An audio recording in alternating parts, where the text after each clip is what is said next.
Information through questioners and schedules, Hindi में इसको कहते हैं कि प्रश्नावली और अनुसूचियों के माध्यम से सूचना का इकट्ठा करना। इसके दो सब पार्ट हैं, एक है मेलिंग मेथड और एन्यूमरेटर्स मेथड। हिंदी में इसको कहते हैं डाक विधि और गणक विधि। ये विधि क्या होती है कि आपको मल्टीपल डेटा इकट्ठा करना है। इसका उदाहरण सबसे अच्छा है सेंसस। सेंसस यानी कि जनगणना। जनगणना का डेटा जब भी इकट्ठा किया जाता है तो उसमें मल्टीपल चीजें पूछी जाती हैं कि कितने लोग घर में रहते हैं, उन सभी के नाम क्या हैं, उन सभी की उम्र क्या है, कितना पैसा आप लोग कमाते हैं, कितने लोग कमाने वाले हैं, कितने लोग कमाने वाले नहीं है, कितने लोग खाने वाले हैं, क्या क्या खाते हैं, कौन सी जाति के हैं। बहुत सारे क्वेश्चंस उसमें पूछे जाते हैं। तो मल्टीपल डेटा आपको इकट्ठा करने हैं तो आप इस वाली विधि से डेटा इकट्ठा कर सकते हो। क्या किया आपने, एक प्रश्नावली बनाई। प्रश्नावली का मतलब है कि एक पेपर बनाया, उसमें जितना भी डेटा आपको चाहिए उन सभी के क्वेश्चंस आपने लिख दिए और क्या कर सकते हैं, उसको डाक कर सकते हो, मेल कर सकते हो। मेल का मतलब है कि आपने वो फॉर्म डाक कर दिया, जिससे भी इंफॉर्मेशन चाहिए उसके पते पर आपने वो मेल कर दिया। अब वो आदमी भरकर वो फॉर्म अपनी इंफॉर्मेशन के साथ आपको भेज देगा, फिर वो डेटा आप अपने पास कलेक्ट कर लोगे। दूसरा है गणक विधि। गणक का मतलब है कि आपने एक बंदा अपॉइंट किया जो वो प्रश्नावली लेकर हर एक आदमी के घर पर जाएगा, उनसे पूछेगा और उन सभी के सवाल उत्तर लिखकर लेकर आएगा। समझ गए ये वाली विधि क्या है कि जब आपको बहुत सारा डेटा या फिर बहुत ही मल्टीपल डेटा चाहिए हो तो आप क्या करोगे, एक प्रश्नावली बनाओगे, क्वेश्चनायर बनाओगे और उस क्वेश्चनायर को या तो आप खुद ही उस आदमी के पास मेल कर दो डाक के द्वारा कि भैया मुझे भरकर इस पते पर वापस भेज देना, या फिर आप गणक रख सकते हो, कोई आदमी आप अपॉइंट कर सकते हो जो ये प्रश्नावली लेकर जाएगा और वहां से इंफॉर्मेशन इकट्ठा कर लेकर आएगा। ये है विधि। अब सूटेबिलिटी देख लेते हैं एक एक करके, दोनों विधियों का अलग अलग। मेलिंग मेथड का देख रहे हैं सबसे पहले।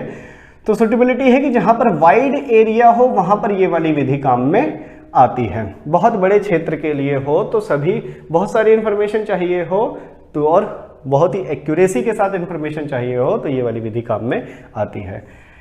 कहां पर सूटेबल रहेगी, और इसके अलावा जहां पर एजुकेटेड इन्फॉर्मेंट्स हों, यानी कि जो सूचना देने वाले हों वो पढ़े लिखे हों।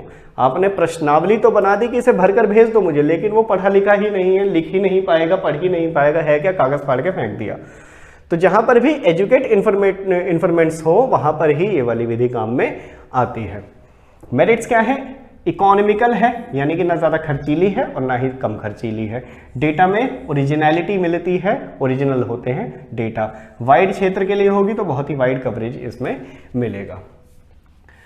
डीमेरिट्स है लैक ऑफ इंटरेस्ट। इंटरेस्ट यानी कि इंटरेस्ट की कमी पाई जा सकती है। जब आपने किसी को भेज दी वो प्रश्नावली, लेकिन वो अपने पास ही रख के बैठा हुआ, कल भरेंगे, परसों भरेंगे, भर देंगे यार, भेज देंगे, हमें नहीं भेजना ही नहीं है, मुझे मज़ा ही नहीं आ रहा इस चीज़ में। तो इंटरेस्ट का लैक हो सकता है, मज़ा ना आ रहा हो उसको, तो अपने पास फॉर्म रख के बैठा हुआ है, वो जो इन्फॉर्मेशन आपको चाहिए वो मिल ही नहीं पा रही है, जिस कंक्लूजन पर आपको पहुँचना है वो उस कंक्लूजन पर आप पहुँच ही नहीं पा रहे हो। ये मेलिंग मेथड की बात हम अभी कर रहे हैं। Lack of flexibility. फ्लेक्सिबिलिटी का मतलब है कि अब आपने कोई क्वेश्चन बना दिया, अब जो भेजने वाला था उसने भरकर भेजा आपको, लेकिन उसमें से 2-3 क्वेश्चंस छोड़ दिए, है ना, 2-3 क्वेश्चंस छोड़ दिए, तो अब आप दोबारा से उसको नहीं भेज पाओगे, या भेजोगे तो फिर से वो इतना टाइम लेगा, या फिर क्वेश्चंस आपको चेंज करने हैं कि यार ये वाला क्वेश्चन तो छूट गया इसमें, तो क्वेश्चंस छूट गए उसमें, या फिर उसने भर के नहीं भेजा, तो इस तरह की फ्लेक्सिबिलिटी का बहुत ही ज़्यादा कमी पाई जाती है उसमें।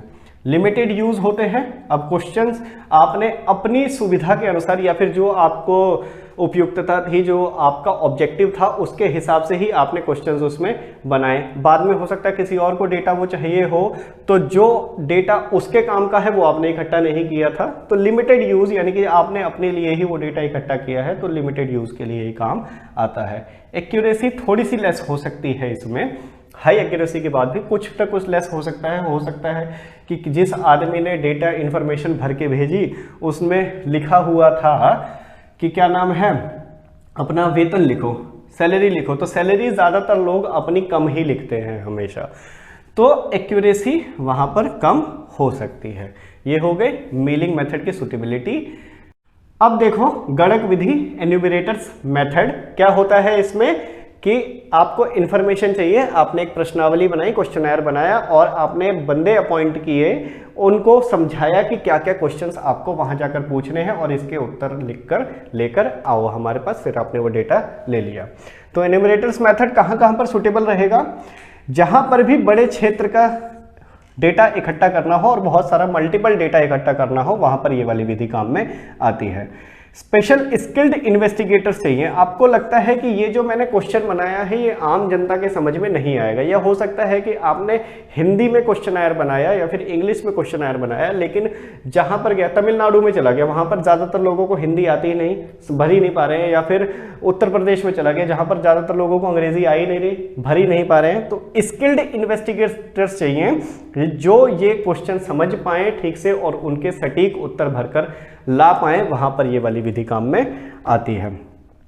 लोकल लैंग्वेज, जैसे कि मैंने उदाहरण दिया कि तमिलनाडु में चला गया, अब वहां पर हिंदी लोगों को आ नहीं रही या फिर अंग्रेजी उत्तर प्रदेश में आ नहीं रही है, तो लोकल लैंग्वेज का बंदा वहां पर जाएगा, उनको समझाएगा, बताएगा, तो वो आसानी से समझ जाएंगे और उसका उत्तर भी आसानी से दे पाएंगे। तो लोकल लैंग्वेज की जरूरत जहां पर भी पड़े वहां पर भी ये वाली विधि उपयुक्त है, सूटेबल है एकदम। मेरिट्स देख लेते हैं। मेरिट क्या है कि वाइड कवरेज देता है, ये बहुत ही ज्यादा वाइड रूप से सूचनाओं का प्रसार ये कर पाएगा। एक्यूरेसी रहेगी बहुत ही अधिक मात्रा में, जब सभी लोगों से प्रत्यक्ष सवाल पूछे जाएंगे उनसे सामने सामने, तो उसका जवाब भी ठीक ठाक ही मिलेगा और एक्यूरेसी बहुत ही ज्यादा हाई होगी इसमें।